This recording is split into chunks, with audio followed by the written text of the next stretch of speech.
Assalamualaikum students, we have started new chapter enzyme. So today we have to discuss the characteristics of enzyme. Enzyme के characteristics हमने discuss करने हैं. सबसे पहले जो टर्म एंजाइम है यानी कि एंजाइम का जो नेम है उसको 1878 में विलियम क्यूने ने यूज़ किया था. यानी कि एंजाइम का जो नाम है वो किसने रखा था? विलियम क्यूने ने इन 1878. ठीक है. Now let's discuss the properties of enzymes.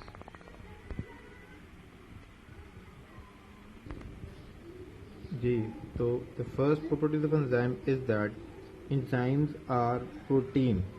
Enzymes are made up of protein.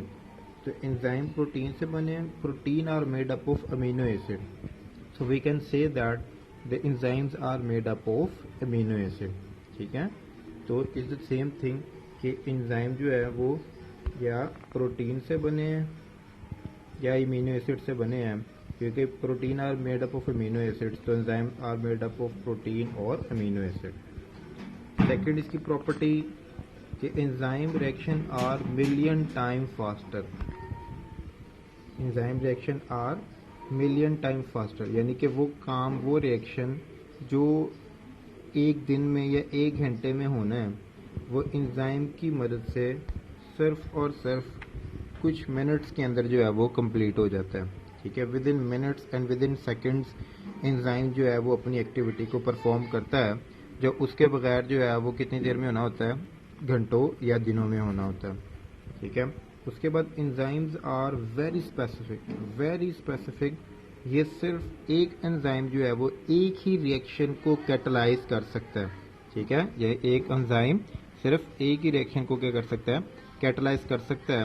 वो अपने अलावा किसी दूसरे रिएक्शन को कैटलाइज नहीं कर सकता. फॉर एग्जांपल जो पेप्सिन एंजाइम है वो सिर्फ और सिर्फ प्रोटीन को डाइजेस्ट कर सकता है. ठीक हो गया. वो किसी दूसरे रिएक्शन को या कार्बोहाइड्रेट को कैटलाइज नहीं कर सकता. ठीक हो गया. उसके बाद the size of enzyme is large. Enzyme का जो साइज है वो थोड़ा सा लार्ज होता है, लेकिन कंप्लीट एंजाइम जो है वो मेटाबॉलिक एक्टिविटी में इन्वॉल्व नहीं होता. उसका एक स्मॉल पोर्शन, ठीक है, एंजाइम का एक स्मॉल पोर्शन जहाँ पर आकर सबस्ट्रेट लगता है और वो उसको प्रोडक्ट में चेंज कर देता है, वही कैटालिटिक जो है वो एक्टिविटी के अंदर इन्वॉल्व होता है. और उस स्मॉल पोर्शन को क्या कहते हैं? एक्टिव साइट कहते हैं. ठीक है. एंजाइम का वो हिस्सा जो कैटालिटिक एक्टिविटी के अंदर इन्वॉल्व होता है उसको क्या कहते हैं? एक्टिव साइट कहते हैं. लास्ट का जो करेक्टरिस्टिक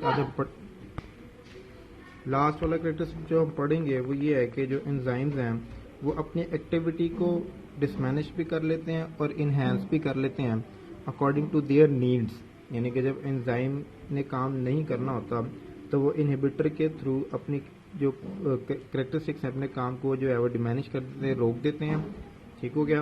और जब वो उनको दोबारा उनकी ज़रूरत होती है तो वो एक्टिवेटर के थ्रू अपनी जो एक्टिविटी है उनको दोबारा इन्हेंस कर लेते हैं अकॉर्डिंग टू देयर नीड्स.